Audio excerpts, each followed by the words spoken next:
back to Conspirinormal. And tonight we're going to do something that we've actually done before, which is we're going to do, this is going to be like a kind of like a video edition of Conspirinormal, because we have tonight our good friend Chris Corry, who is a listener and fan of the show and has been on the show many, many times. And we're going to be talking about just kind of paranormal themed, conspiracy themed, supernatural themed kind of media tonight, and especially maybe some older stuff. And I'm going to share some books that kind of formative for me. Serfiel's going to share some material, and Chris is going to share some material. So we think this is going to be pretty special. But do you think that you want to start us off with, Serfiel, with about what kind of the idea we had for doing this episode? Yeah, well, we like kind of doing these we've done these types of show and tell shows for lack of a better word with Chris cuz he's a big collector of UFO ephemera and books and records and all kinds of stuff. I think that's how we Yeah, initially met Chris, was through his vintage right. UFOs um Instagram page. And it's always cool to just look at people's collections, but also I think it's cool to just talk about the role that media plays in all these different subjects, because that's really where everybody gets into these subjects, is through media, whether it's books, radio shows like Art Bell, or Unsolved Mysteries, or In Search Of, when you're a kid watching television, or like Time Life books, or whatever it is. And that's really the vectors that all these subcultures and information spreads through. So just wanted to kind of talk about that with you guys, and share things along the way. um, I think one thing that Conspirinormal always tries to do is be connected to the context and past of all these subjects, and not just in like a vacuum of whatever's uh the trendy thing on the internet. But this media really is what connects us to the past, and collecting it can give you the context for understanding the history of all this stuff. So I figured it'd be fun and have some visual accompaniment. Yes, I agreed. Sorry, my almost disconnected my microphone there. So hopefully you guys heard that.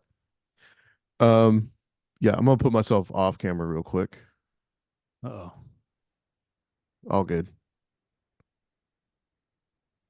we You are guys continue.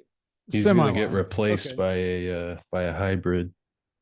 cool. So I guess we could kind of start with talking to you, Chris, about what were the first pieces of media that got you interested in UFOs and these adjacent subjects. Um, well, you hear me okay? Yeah, absolutely. I mean, so I was like a stay-at-home kid, probably from the time I was 11 until I was 18. And Sci-Fi Channel came out about that time. And early on, they had a lot of, I mean, I remember watching stuff like In Search Of, and also man, I don't know what show it was. I don't think it was Outer Limits. I don't think it was In Search Of, but I have a really distinct memory of watching a show where they talked about the fish falls that, Charles Fort would write about. Yeah, And that's like a really early like weird stuff memory that I have. And I would do anything to find out what show it was I watched. yeah. Um, Well, there but was also Arthur C. Clarke's Unknown Universe or something like that. it could have It been could it, any. it could have possibly been that. Yeah, and like I don't know which ones,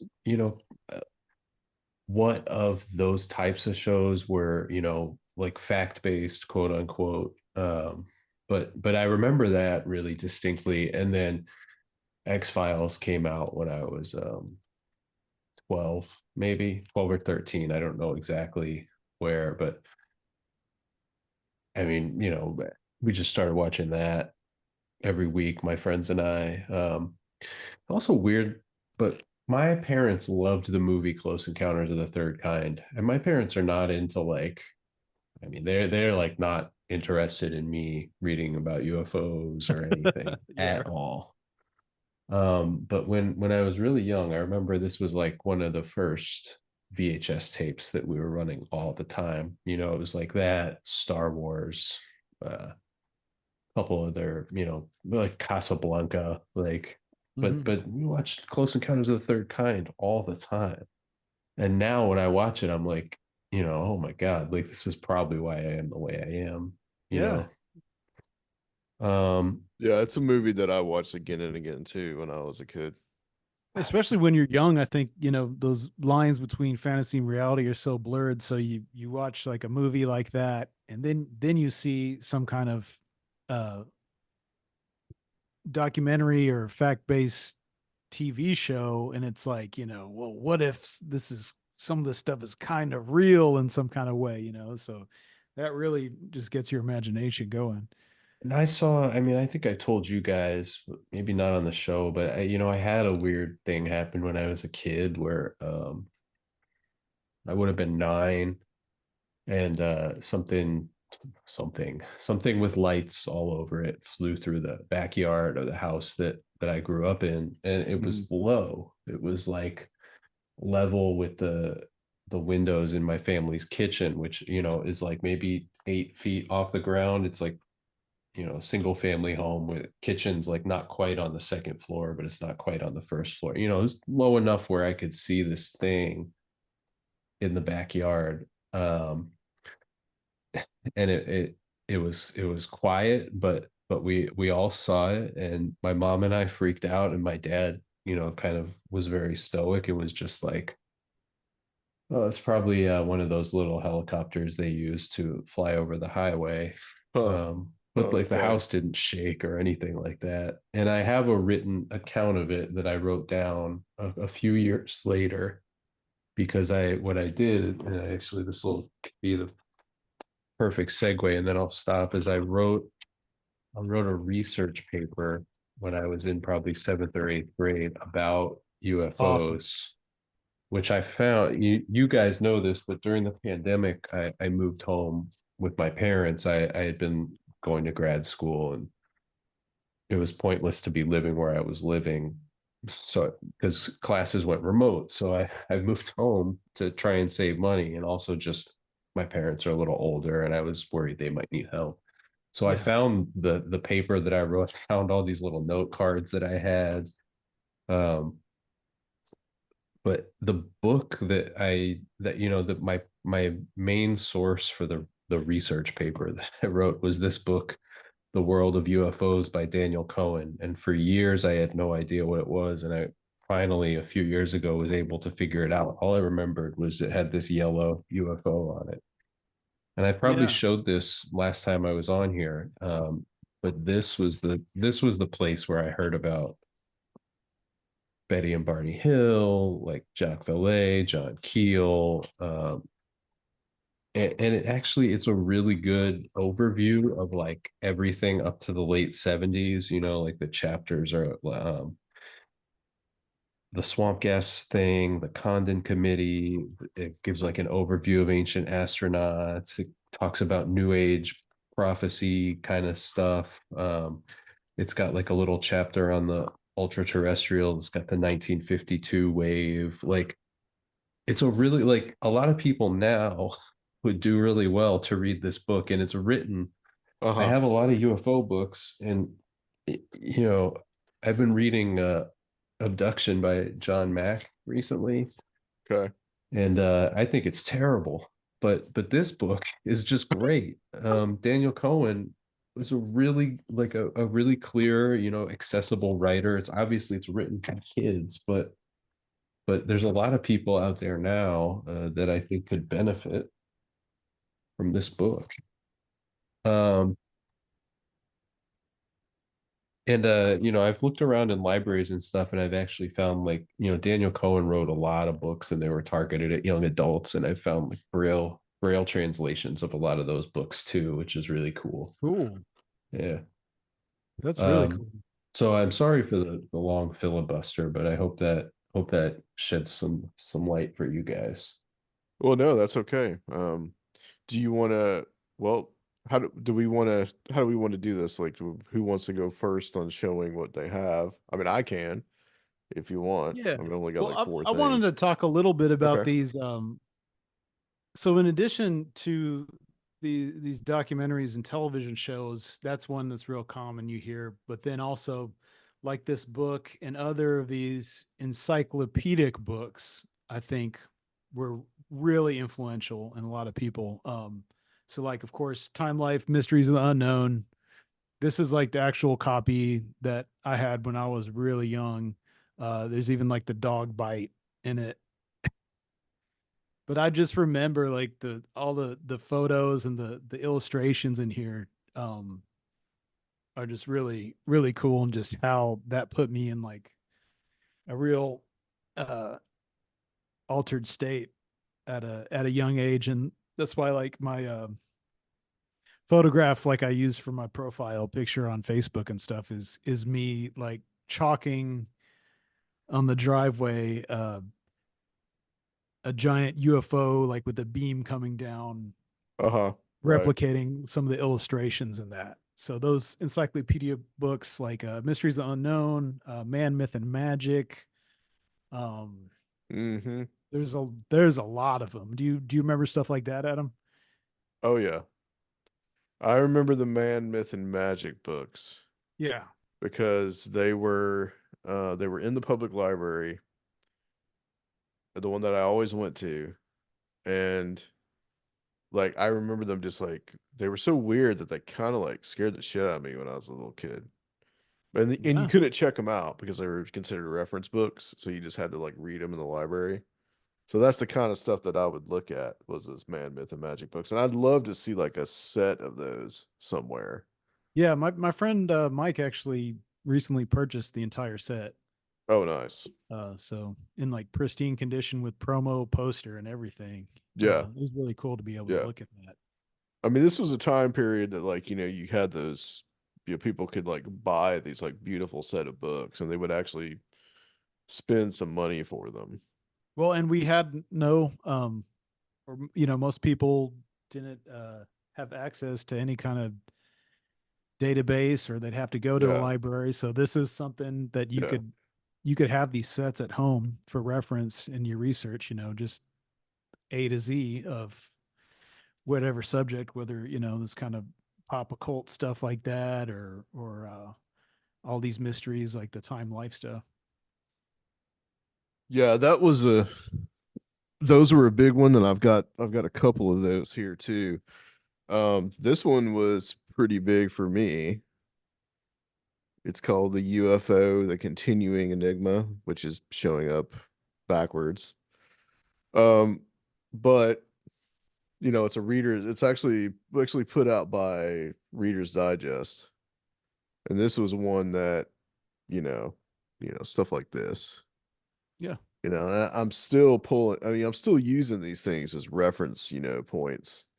Yeah. But like I still, uh, I wrote something recently that used not too long ago that used this stuff in there, and like this is probably one of the first places I heard of something like, the Flatwoods Monster, and all these weird kind of things.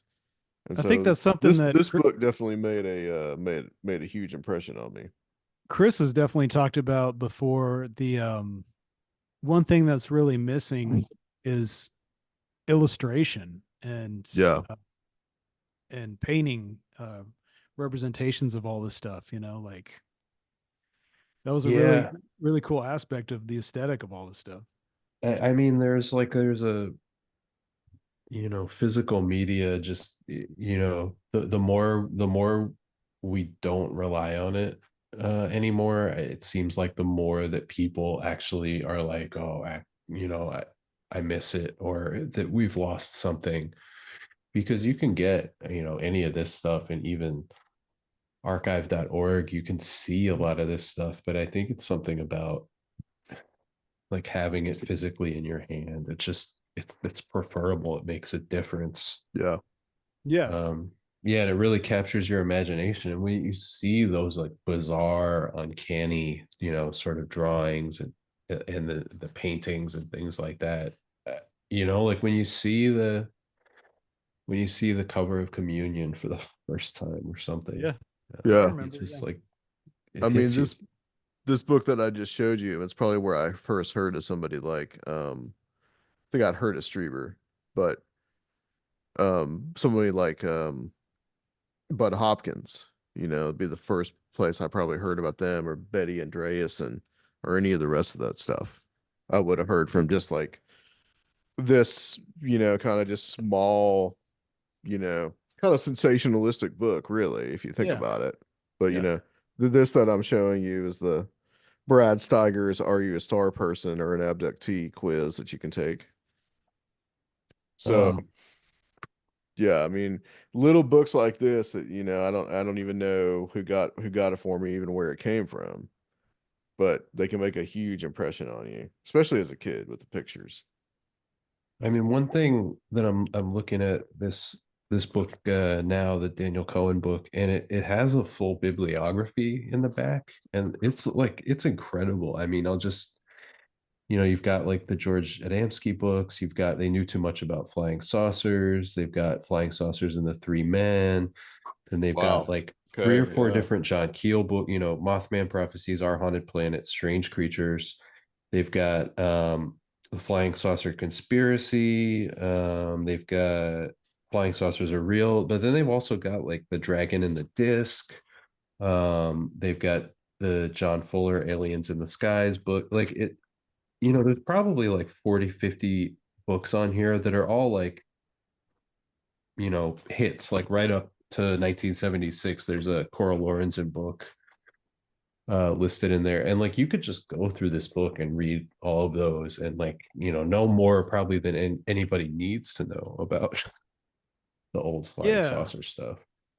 I And that's think another thing I feel like it does get lost now, when you don't have like these physical objects that point you in the direction of the other things.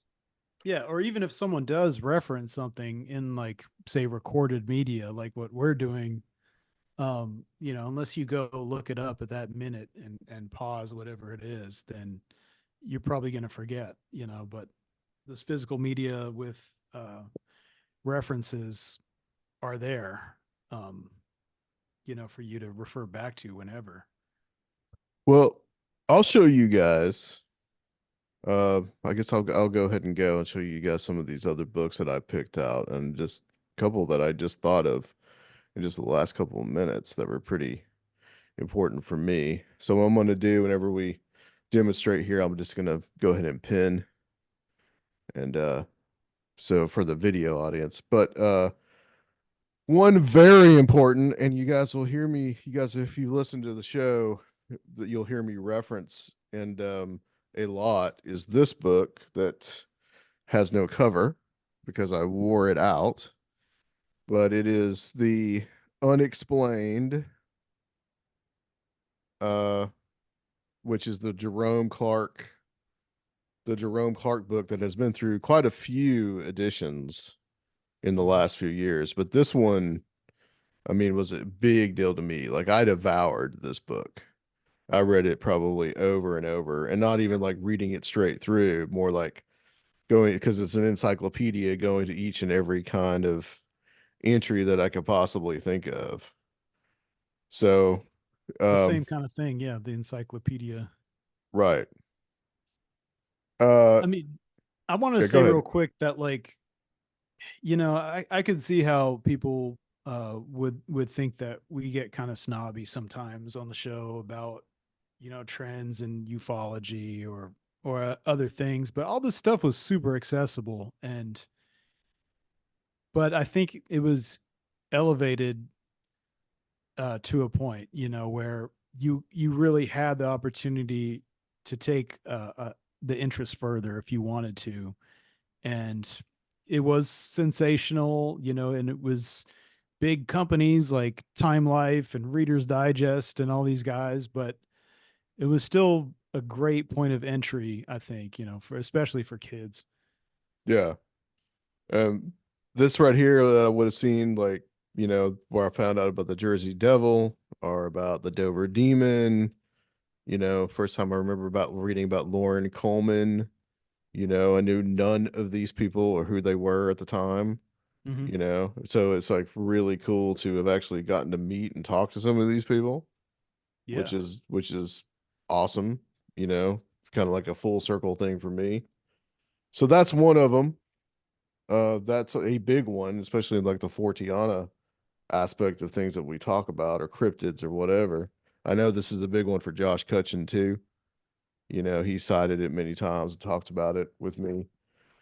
Uh, Another one very influential for me is this one called The Mammoth Encyclopedia of the Unsolved, which is kind of just like a mass market little, compendium book, but you can see who it's written by, Colin Wilson, who was a very important author in all kinds of subjects, including these subjects, did a book about poltergeist and all this, but this one I still use for reference too. Um, so like, this is would have been where I would have heard about some like, interesting conspiracy stuff, or like, talking about Bigfoot or Atlantis, a lot of stuff that I knew and a lot of stuff that I did not know.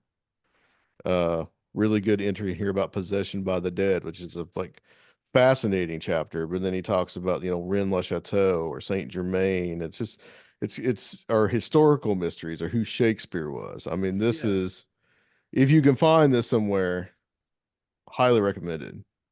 And it's kind of just, it's a compendium, but it's also kind of in a way a summary of a lot of what Colin Wilson was studying at the time, Do and you his think brother that was involved too.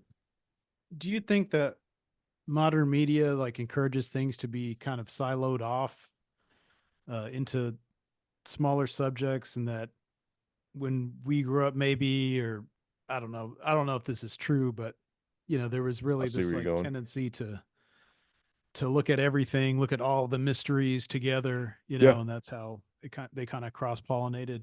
yeah. I feel like in the last probably 20 years, it's been a little more siloed off from each other.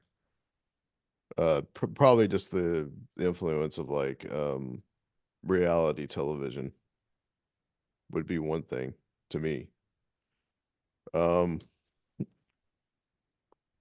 this is another one, complete book of UFOs from the Y Files.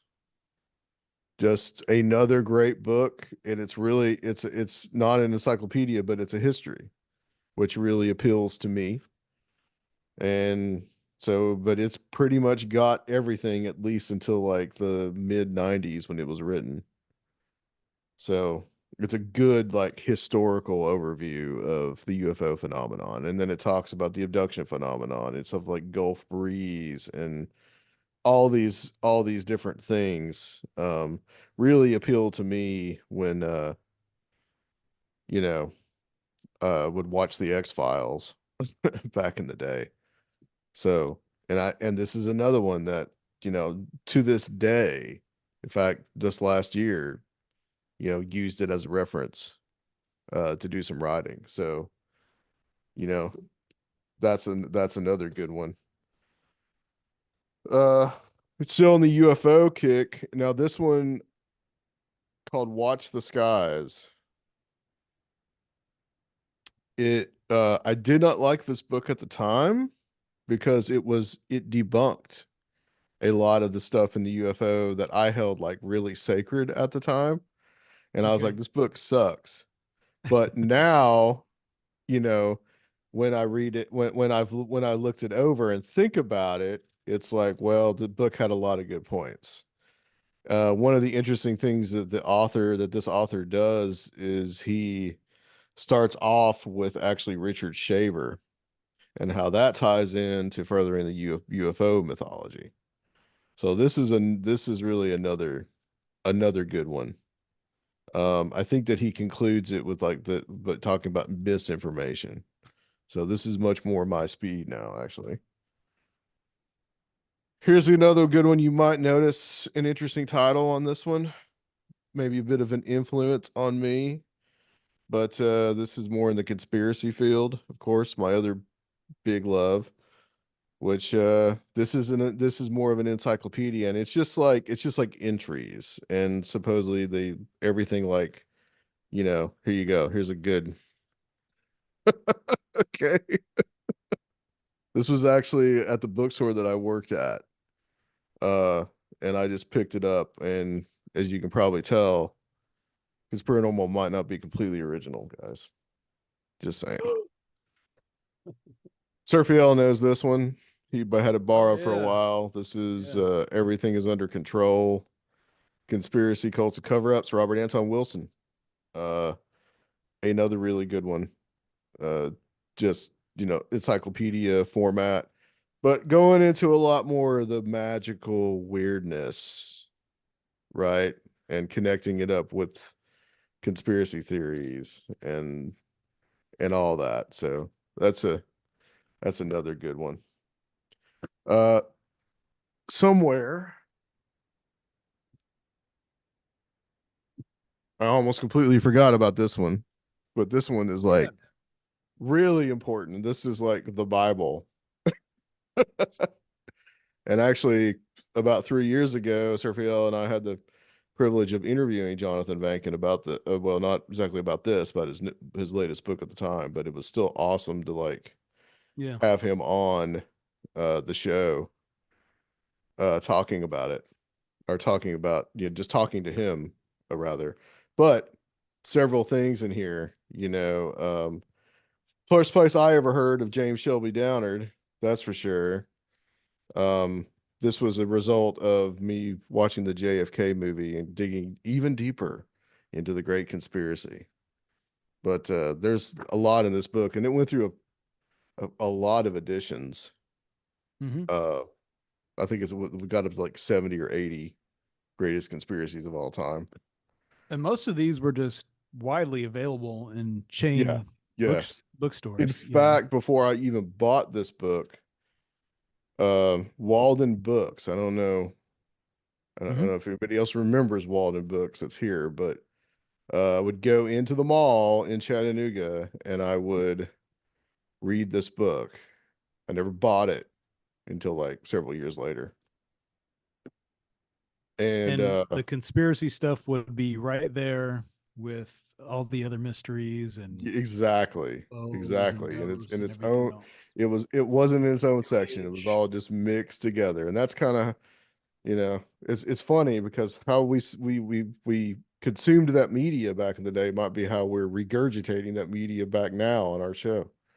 Yeah, for sure. More recent thing, but very proud of it to have it. Altered Stakes. This is as far as like about the cattle mutilation meeting that happened in I think 82. But David Perkins sent a copy each to me and to Sergio. Self-published. Yeah, real Self-published. You can see DIY. you can see the staples. So that's a pretty special thing to have.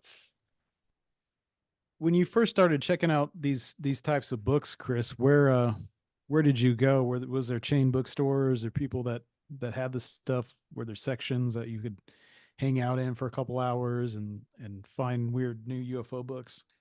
I saw people that had a few of these things, just a couple of like, those kind of mass market Hmm. conspiracy things. I wish I had grabbed more, but the thing that really caught my eye was well, you know what? I had this like catalog that you could mail away for like all kinds of like contraband. And I bet a lot of people Yeah. remember what these were like, and it would have, like everything from like stink bombs to like black lights to like swords and knives, and then there was a whole section of like all these books. And thinking back now, all of them had to have been probably from the Tim Beckley kind of like inner light Oh yeah. um thing. But that's where I heard like, and each book had like a little description with it. And so that was the first place I, it's kind of like I know a lot of people have had an experience like this too, where you weren't really allowed to go see horror movies when you were young, but you would go to the video store and read the back of the box. Yeah. Yeah. And Okay. so I Yeah. had this experience looking at these books too. And so I remember very clearly, like this was the first place I heard about like Roswell, Area 51, and then like the Trilateral Commission and like just the Rand Corporation, like all the sort of like the greatest of the greatest hits. Yeah. And I mean, I grabbed, I have a whole collection of the Beckley stuff and the Commander X stuff, but the one I grabbed was this like early copy of the UFO silencers that I have, and it has, Oh yeah.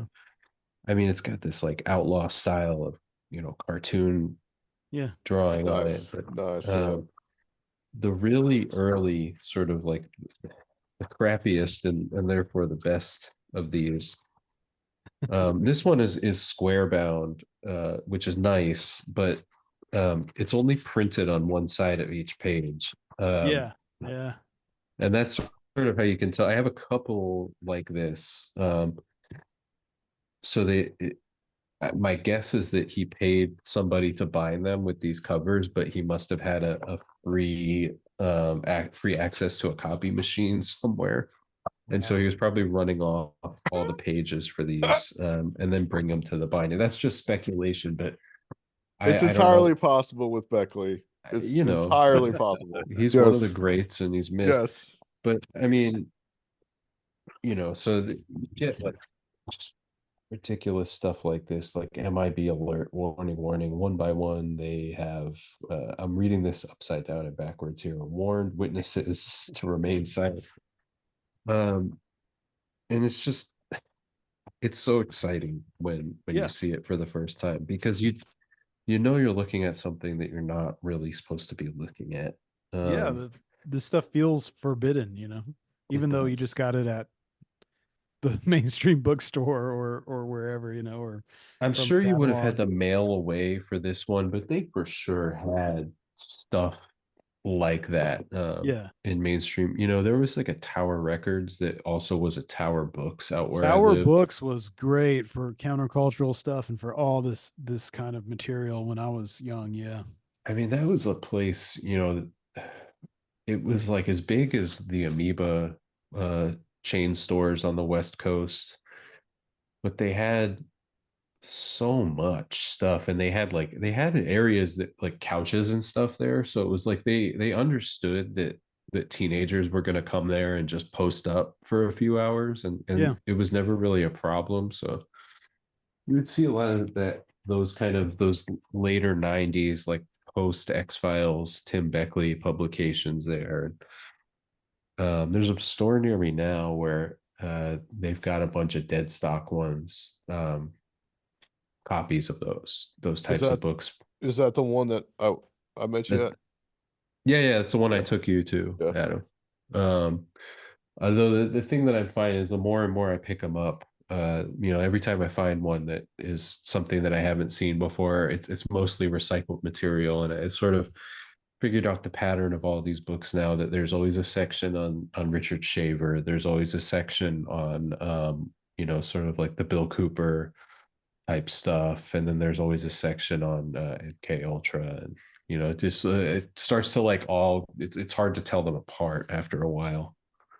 It'd be Uh, cool for someone to undertake that again, but try to do it as, the challenge to make it fresh, like an encyclopedia type of book of all this stuff with some kind of actual like countercultural cred to it. And, that'd be a cool endeavor.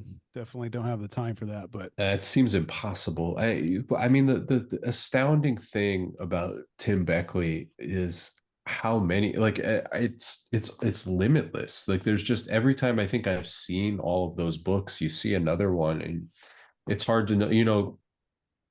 He's like a exploitation director, in that, like, he's always repackaging old material with like a new yeah, name or something like that. he was like the master P of the UFO. Oh yeah, that's a good comparison too.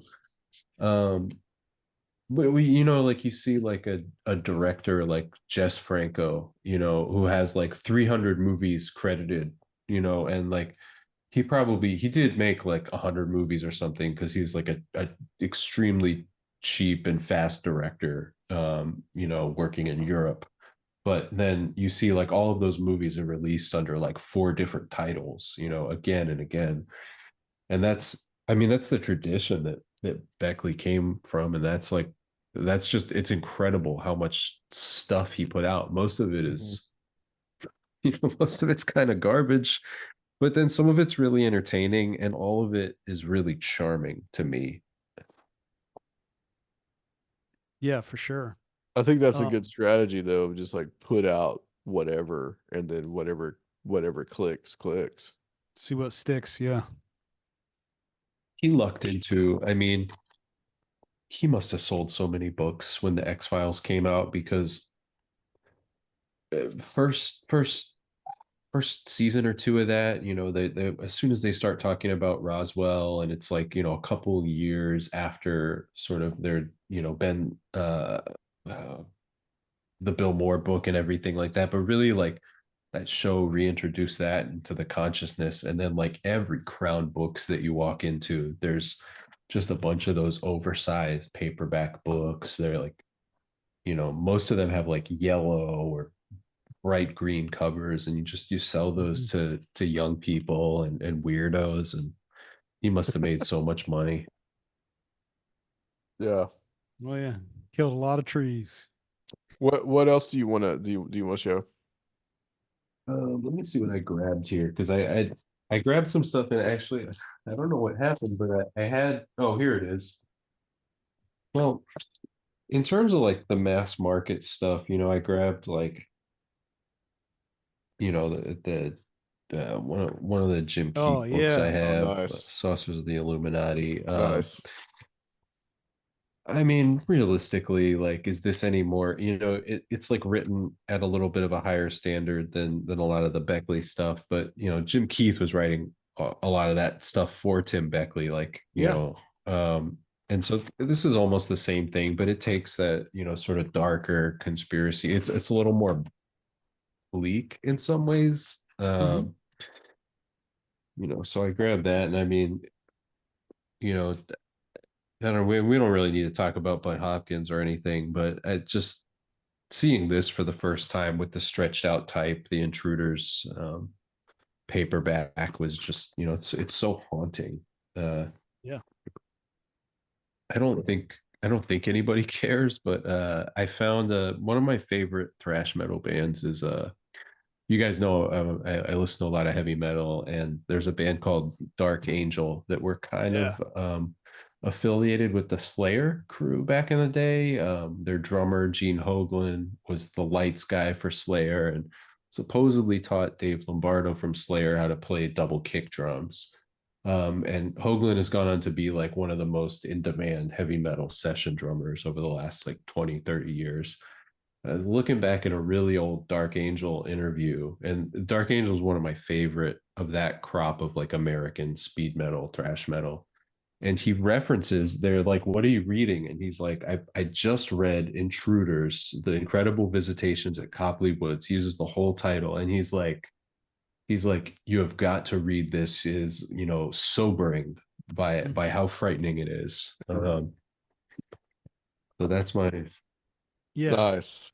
that's my I think monologue that's about important that. that all of this material was like within these uh subcultural and countercultural contexts, and like, is Yeah. what cool people read, the weird shit, the shit that inspired music, whether it's something like Dark Angel or whether it's like gangster rap inspired by Behold a Pale Horse Oh or man, whatever, Surfiel, I have the Kill Army LP. If you, Oh I'll go. yeah. I'll go Yeah. grab it. I'll go grab it when you're talking. I'll show that in a minute.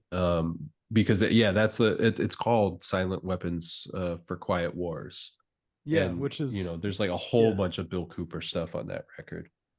And Yeah, and Kill like Army was well, I mean, but for anyone yeah. listening, Kill Army was it was sort of, they were like well, like younger cousins of the guys from Wu-Tang Clan, you know. So I think they were maybe working out in New Jersey as opposed to Staten Island, but it, I'm not an expert. I don't really remember. But at the time when like anything related to RZA was getting sort of signed and distributed, they got, Yeah. you know, this it's a big record. It's like a double LP, and it's got, you know, just it's totally steeped in the, you know, Behold a Pale Horse stuff. Yeah. And Goody Mob had that, had a hit record that makes like so many references to Behold a Pale Horse. I mean, but yeah, these were like in context of all this countercultural stuff. You know, something like apocalypse culture was so in the like late 80s. Church of Satan was so tied in with like industrial music and all that. Um Yeah, Adam I Parfrey was like a, you know, Sonic Youth, Throbbing Gristle kind of fan, right? Yeah, yeah, he was really into all that stuff.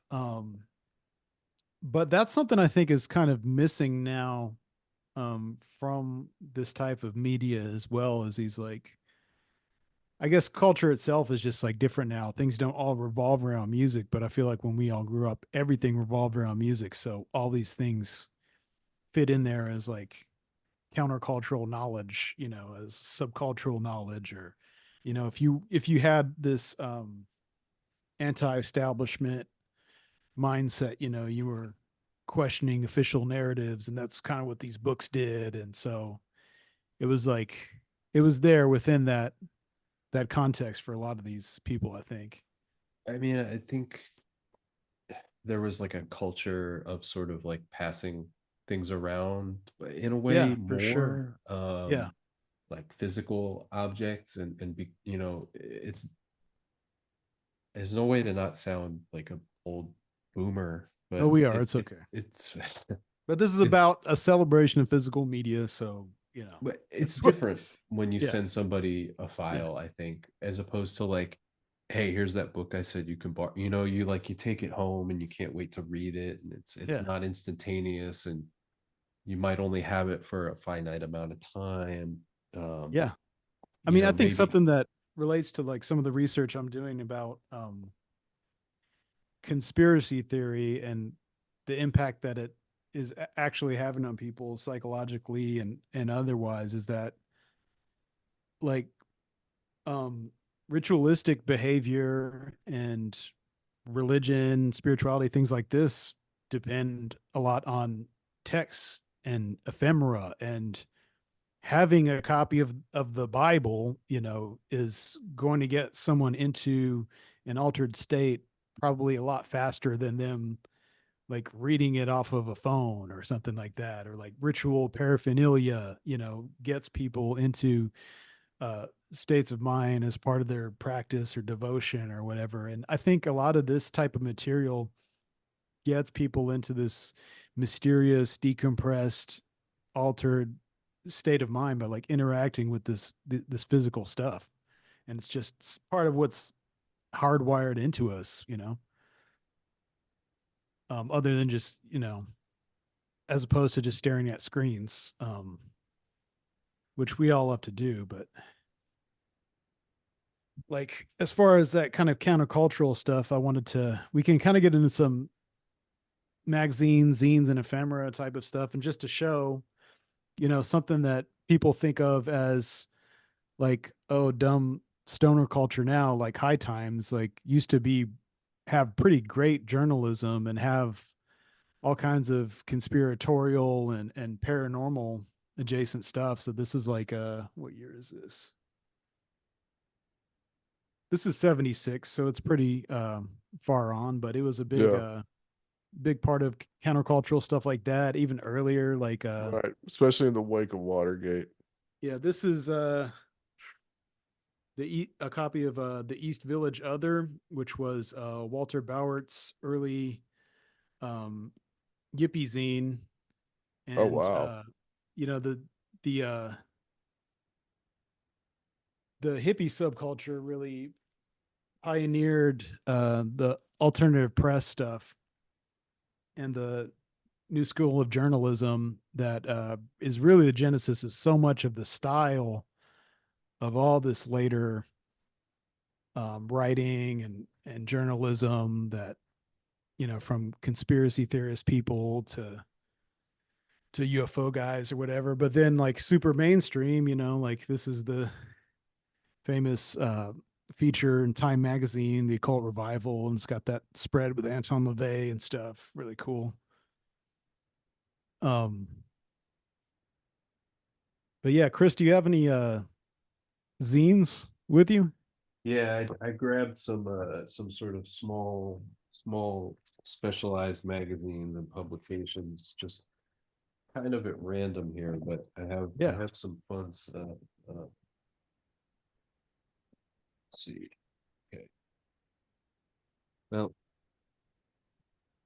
in terms of zines, the one that I actually just grabbed at random, this is Dharma Combat #9. Hell yeah. So and let me tell you, I downloaded, I found all the Dharma Combats around like summer 2020.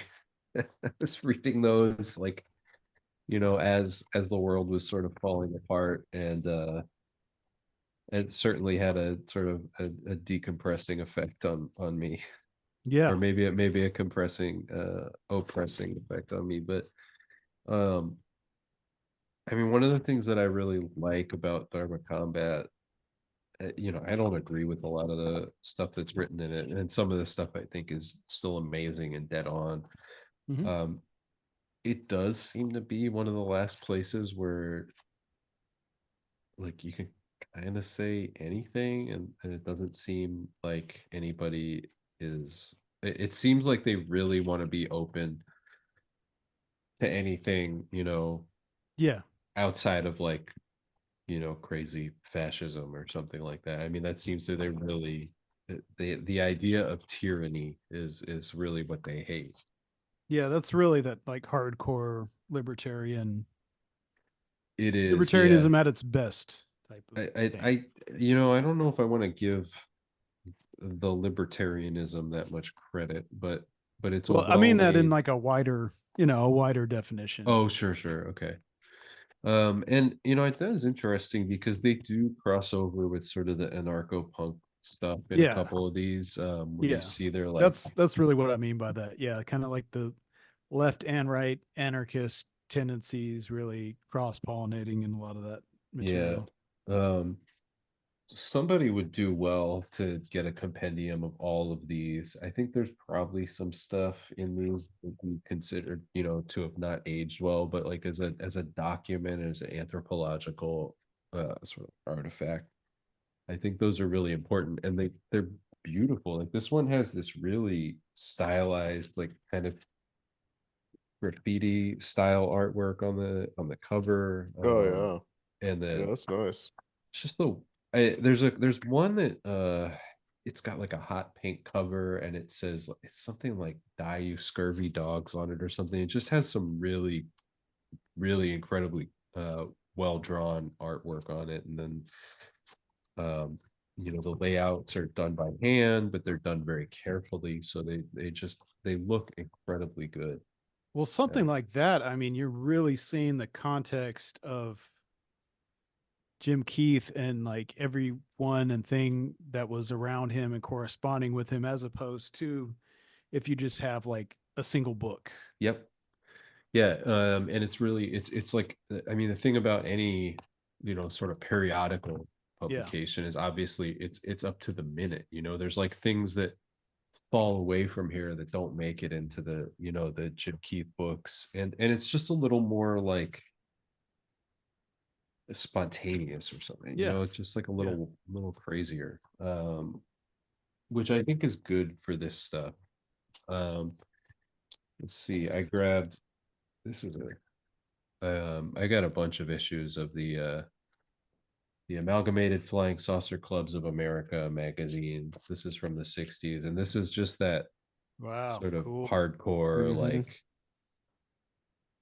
this is like the Aaron Gullius zone, you know. Yeah, for I don't sure. know Aaron very well. I've talked to him, maybe 2 or 3 times, you know, just very briefly. But this is like yeah, the Lester Rosas story, you know. I think there's a Bob Renaud section. Yeah, here it is. The Bob Renaud story continued. This is part 40. That's 40 of the Bob Renaud story. And here's all his radio equipment that I think, if I remember right, he's kind of like channeling entities using this radio stuff. And he's, you know, I mean, these things look really nice. They're like, you know, very professional looking, and they kind of have this like pseudo-scientific journal kind of, you know, diagrams of the flying saucer, and you know where the bathroom was and where the conference room is on the, like, this is actually a layout of conference room number 2. I'm not sure if this was on board the flying saucer or where, you know, wherever they went to, whatever space command center. You know, it's sort of, it's aside the point, but again, it gives you like a really good snapshot of that time. Um, I've got some of like the bigger magazines like Info and Search. Let's see, this issue of Search has Alien Psychology, a UFO picture album, and an interview with Eric Von Daniken. So this is obviously late 70s if Eric Von Daniken's in it. Info is more of it, well, they build themselves as the International Fortean organization, and it's more kind of, you know, all the Forteana stuff.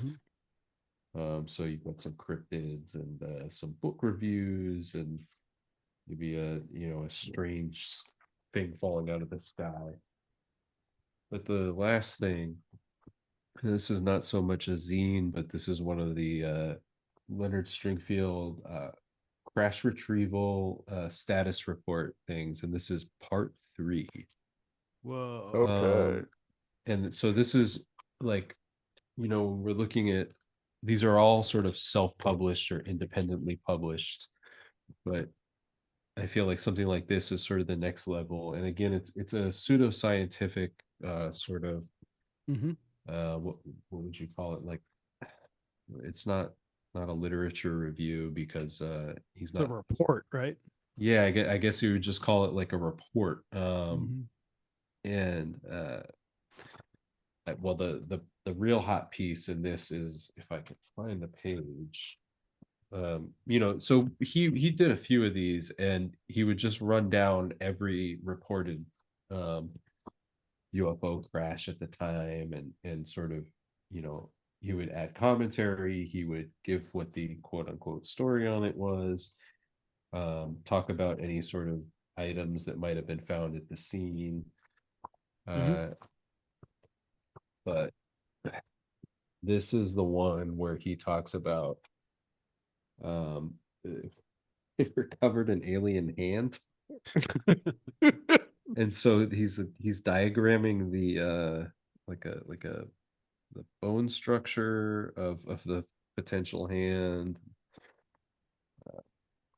Here's a photograph of what's purported to be an alien hand that I'm sure is like a monkey or something. Okay.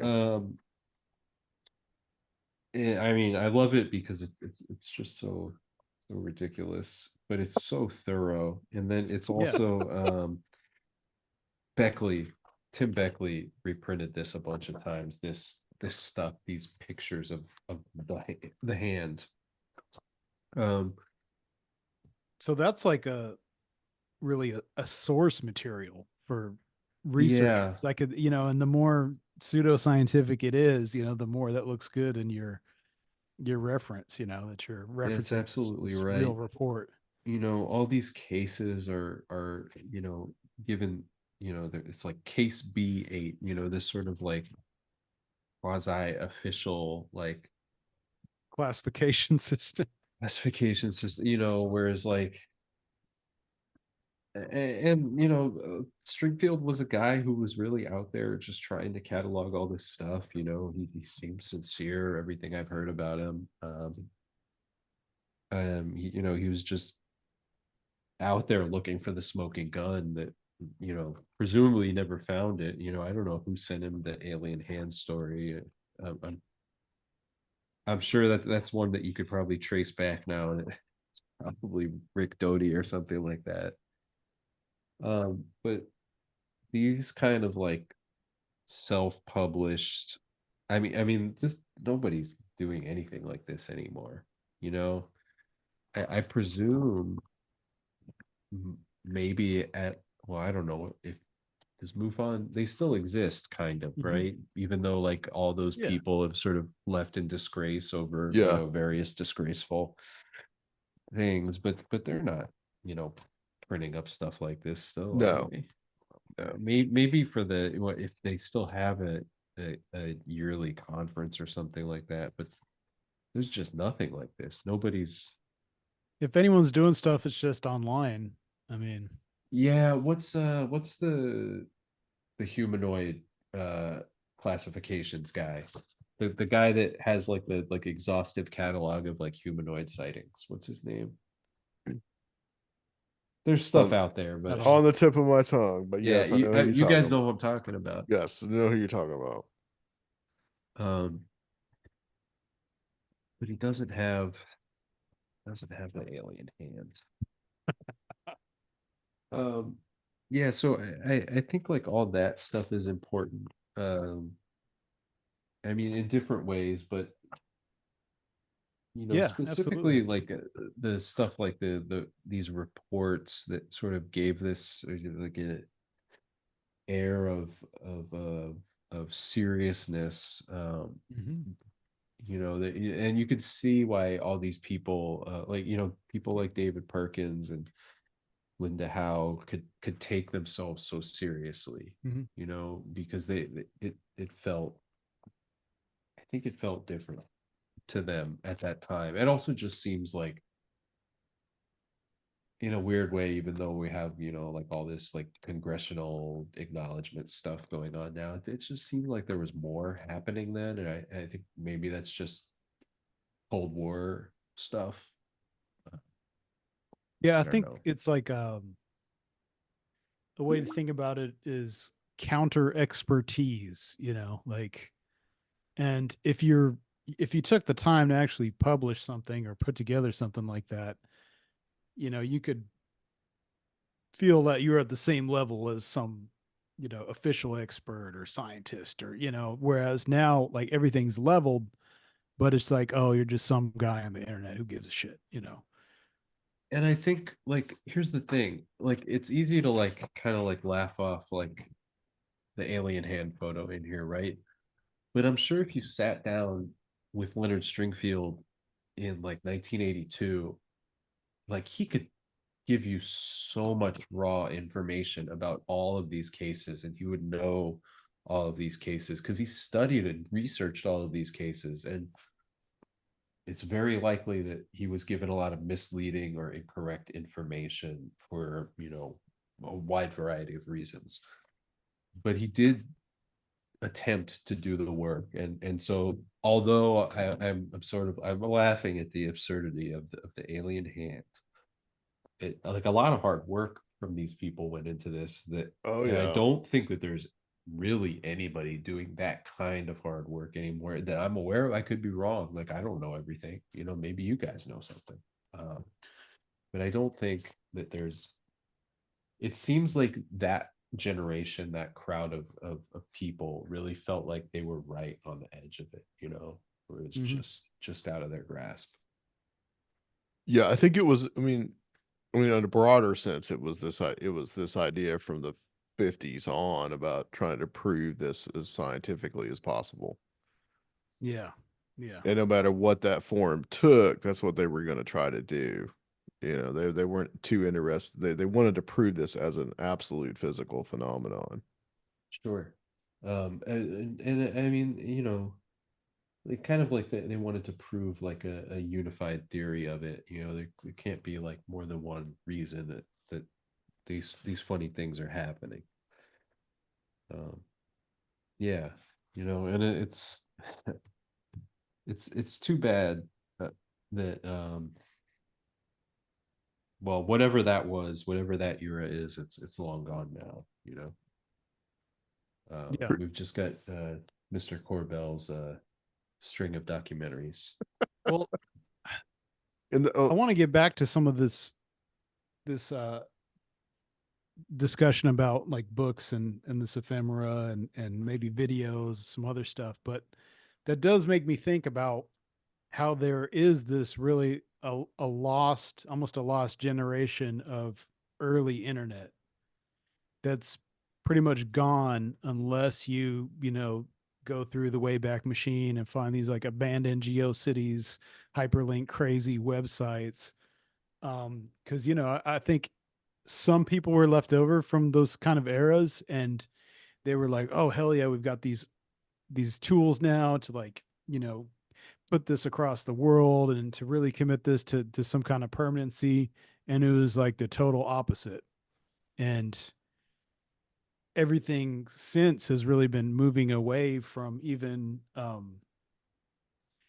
website based things to apps. And like, as I see, we're all guilty of it, sharing stuff on all these apps, but it's like no one has real estate.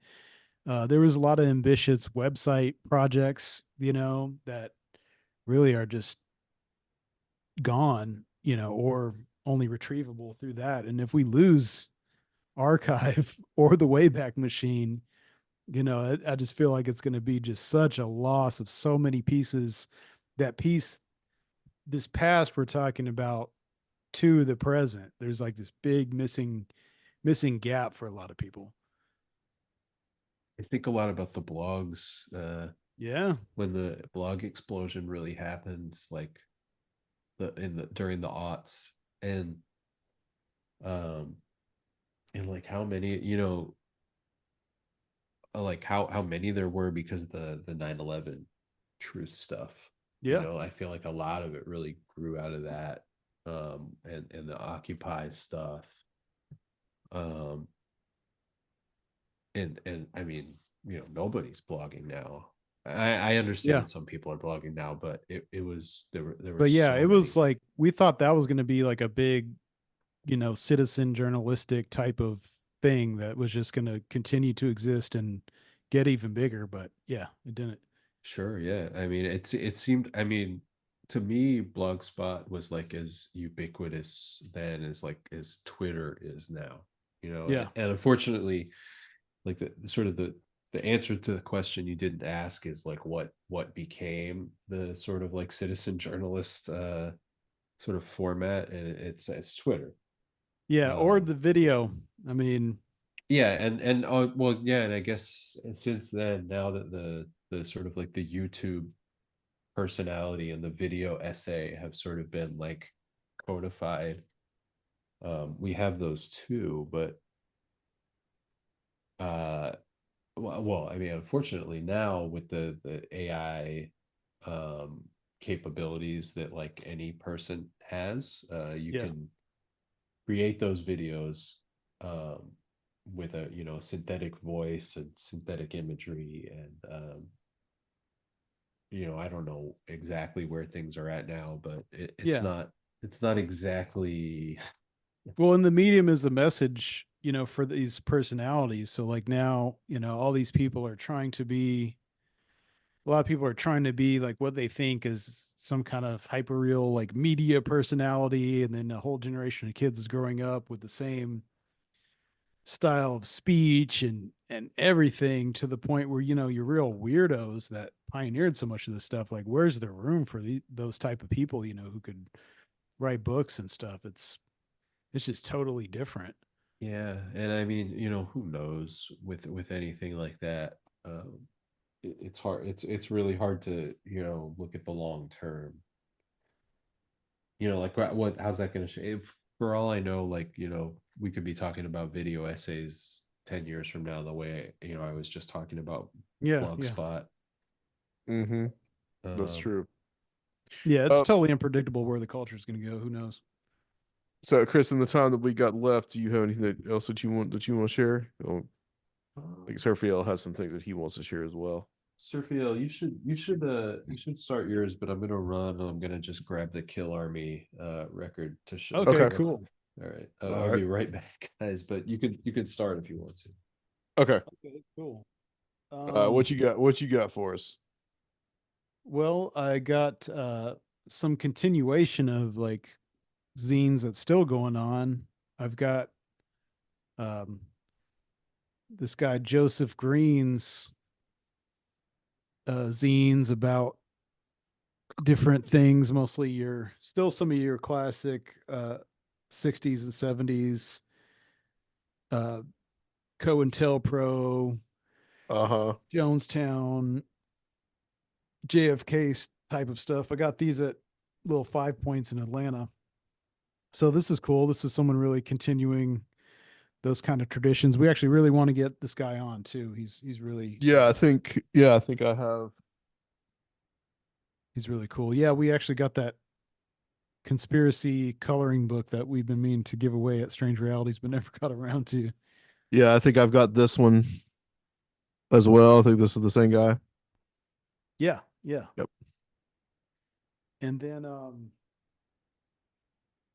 I always like to get um well, we've talked about before some of the music, culture, context, and other things like that for a lot of this stuff, but these personalities a lot of times had different interests. So you have a lot of artistic people, and so I like collecting people I've met or we've had on the show, collecting their other endeavors, and so like the Gary Revell guy we had on the show. Yeah. This is his 45 record that he put out while he was investigating the special investigator for the um, James Earl Ray trial, conspiracy theory that he didn't kill Martin Luther King and all that. Um, I couldn't find it from the move recently, but I know it's around here somewhere. But we had a guest named Bobby Baranowski, who is a drummer for a 70s kind of proto punk band called the Werewolves, and he gave me and Adam a record. So that's always cool to see these other artistic and musical interests that these people had as well. Um, let's see. I did want to kind of showcase these three books I think are interesting because it shows like a direct line of, I guess, what you could call radicalization into further conspiracy theory at a particular time in history. And Okay. so, like, first you have A Choice, Not an Echo by Phil Schlafly, which is talking about how the establishment Republican Party was blocking Goldwater, because you didn't really have a choice of who was going to be president. The establishment and the insiders were going to choose for you.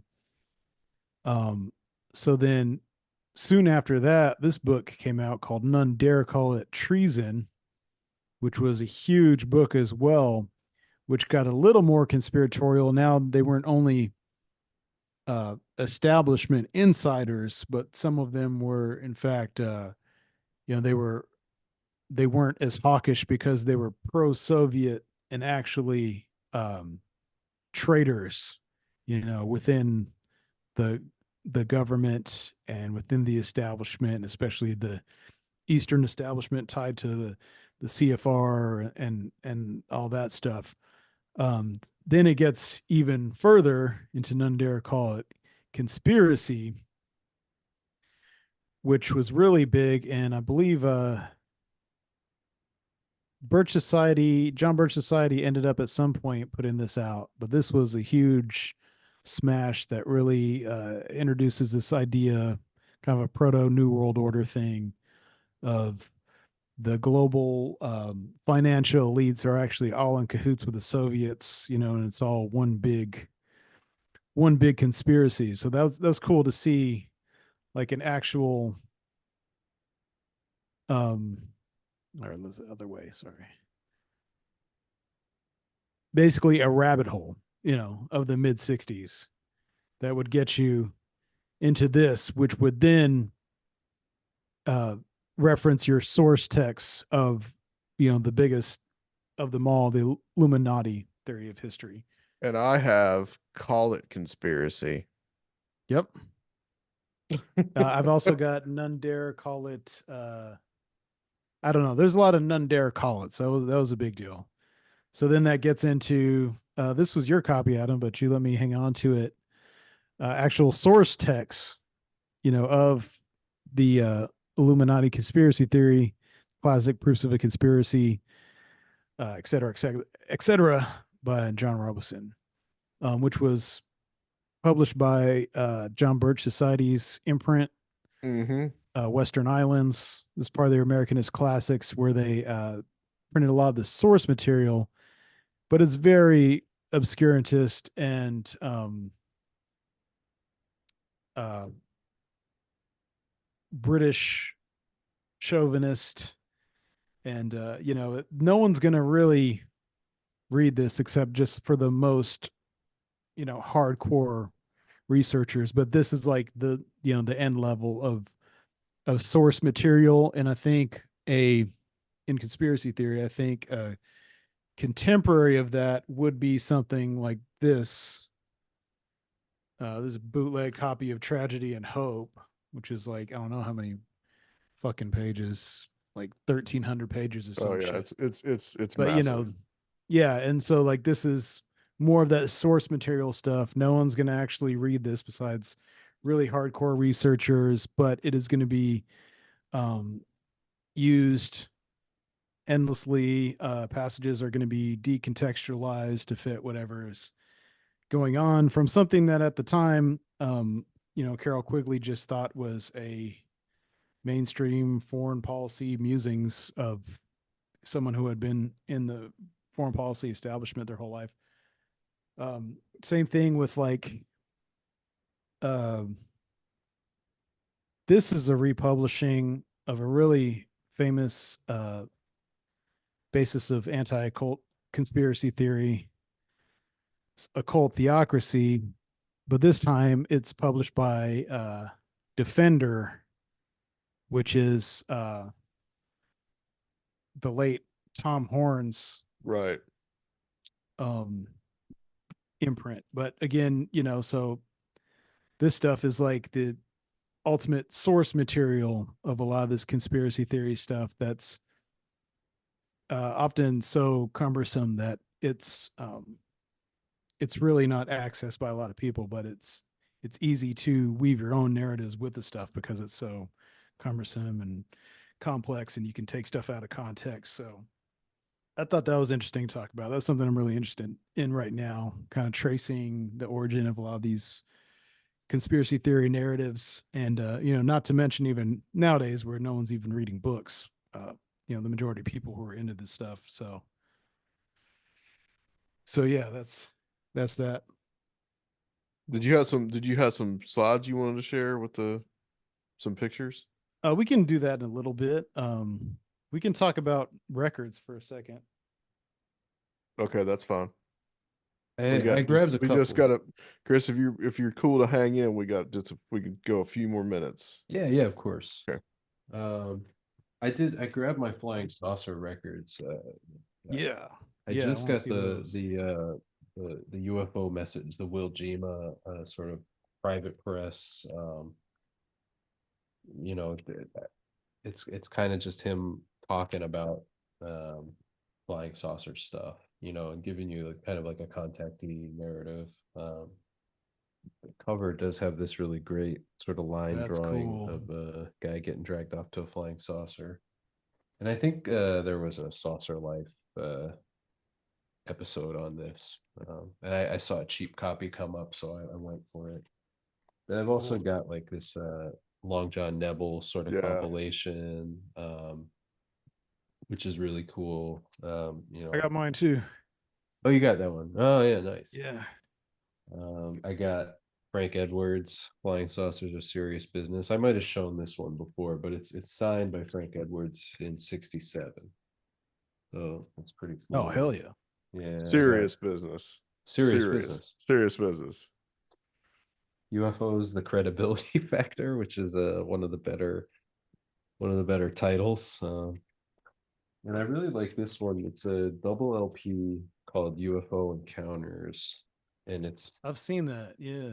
If you can get it, it's cool because it sounds like it's just a documentary that they just took the audio from and put it on an LP. So you get like some sort of expert testimony and then a little bit of narration. But the best thing is it came with a Kufos mail away form, and it's where you can report a flying saucer. So you can draw the picture in here, and then Nice. there's sort of like Oh, a awesome. survey on what you saw, and it's just it's really pretty incredible. And this gotta be 1978, and it's not lost on me that it's called UFO Encounters. This is released the year after Close Encounters. This is surely meant to capitalize on that. Oh Probably yeah, why raise a not? little money for the Kupos people.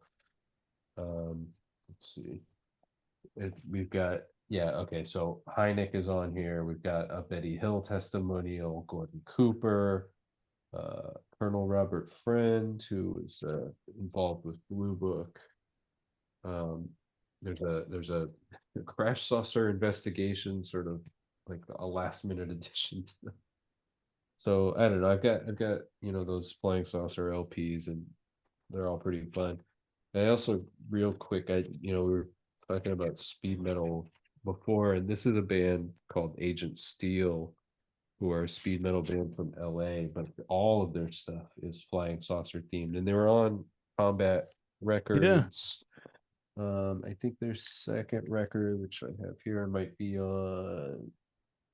No, they're both on Combat. I was gonna say maybe they switch labels, but this one, first of all, it's called the Skeptics Apocalypse. So we're coming for the skeptics, but the inner sleeve has all this sort of Chariots of the Gods stuff, and got some like kind of there. I think that might be a Gulf Breeze flying saucer because it looks like The lamp.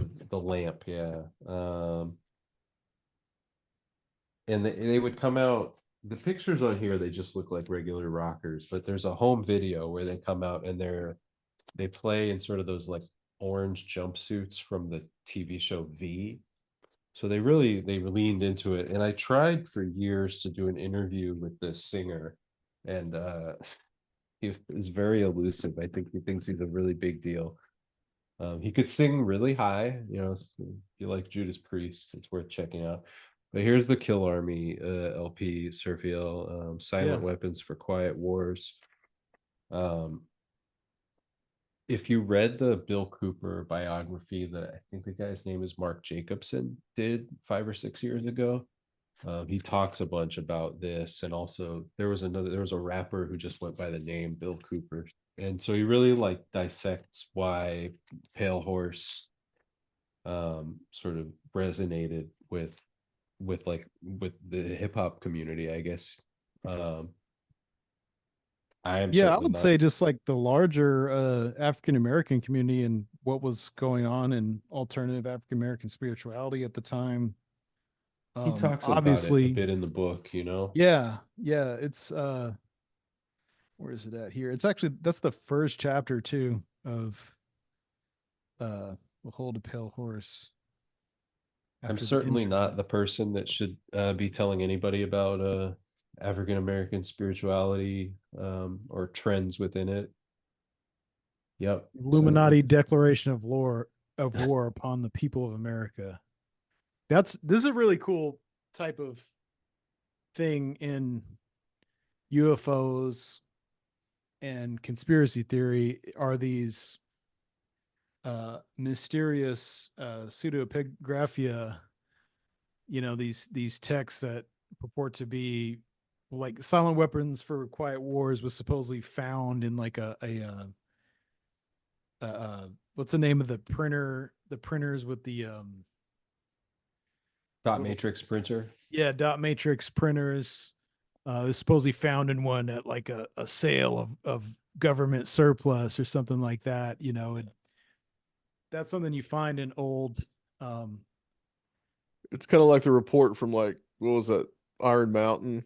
It's kind of like that, yeah, I mean, and where it's and like really dubious of actually where it comes from. of course we were talking about Jim Keith earlier. We have Commander X, and so I guess now it's even easier. So much of like what people consume has just absolutely no source or author at all that anyone knows of. But back then, you know, a lot of these books had an even more mysterious air because, you know, the authors themselves were mysterious or whistleblowers or, you know, or had some kind of former military pedigree or former insiders or something like that. Yeah, I mean, like the sort of the deep throat paradigm really like, got Yeah. extended for a long time. Yeah. Well, Chris, I know that it's getting kind of late over there for you. Was there anything else that anyone wanted to share before we call it a night? Yeah. Uh, This is one of my most prized possessions. I think it's from Bill Cooper. Not that he like had it personally, but it's this. I think we read it one time. It's this like flyer We that did. We did. someone Yeah. probably found on a telephone pole. Um, that warns of the coming alien invasion. This information can save your life and freedom. The coming official announcement of the alien presence on Earth. Why Star Wars, the Hubble Space Telescope, and the sudden fall of communism? Question mark. Um, so this is cool. And then at the bottom, it has like for further research and information, Arcturus Book Service, Worldwide UFO News Clippings Bureau and Public Information, William Cooper Foundation, uh, and then it says circulate this information and make 30 copies at the bottom of it. So maybe that's what someone did, and they put this up on like a telephone pole in their neighborhood to that's incredible. get the That's truth out. amazing. I can't beat that. Do you have any have you gotten to the point of like anyone's unpublished research or letters or anything like that? No, I know that you're there for sure. But I don't, there's not a project that I'm working on. You know what I mean? Yeah, Really, yeah. right now. I was trying to do a zine for a while, and I kind of ran myself in circles with that. But I'm not researching anything at the moment. So the But answer that's is no. yeah, yeah. But that's kind of like the last I feel like that's the last frontier of Yeah, all this once you've stuff got is someone's papers, Surfiel, you're in for life.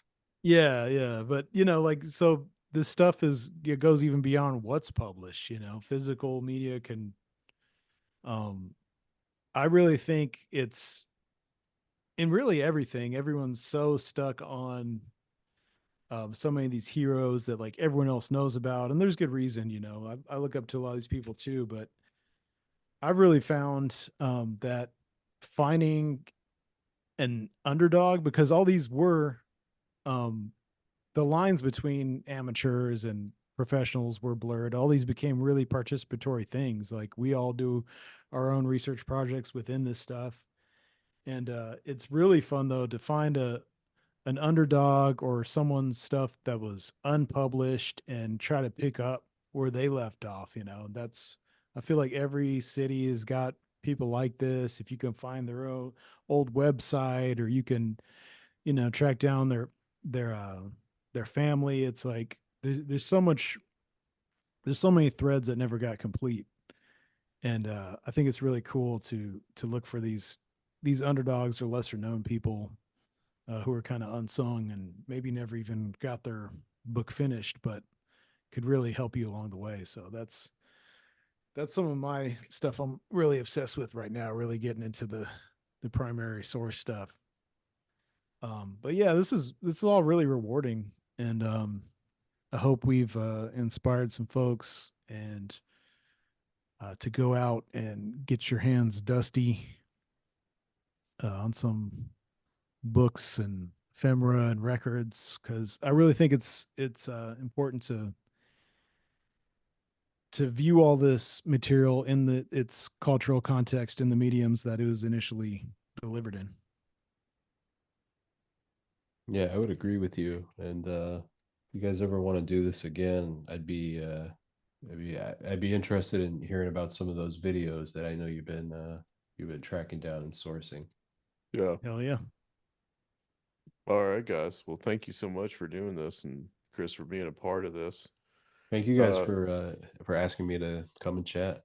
yeah, yeah. If you can tell people where people can find you, is you still got the Instagram Vintage Yeah, UFOs page I going? haven't posted on vintage UFOs in a while. Not because I don't have stuff, but it just one of those things. I fell off on it. I was doing it for years and haven't really added much to it. So you can just find me out there, behind a shadowy pillar in a parking garage with a manila envelope Yeah. full of the truth. Hell yeah. That's what we need more of. All right, perfect. Thank you so much, Chris. And guys, you can find us anywhere podcasts are if you're listening for the first time. But we also have our Patreon, and haven't put a lot up there lately, but it's still there if you want to support the show. Sergio could tell you where to find that. You can find that at at patreon.com/conspiranormal. Yep. And stay tuned for special announcements about Strange Realities Conference. I think we're going to be we're Sergio and I are talking about what we're going to do this year. So just stay for any announcement about that. And I want to thank everybody for listening to Conspiranormal. Conspirinormal.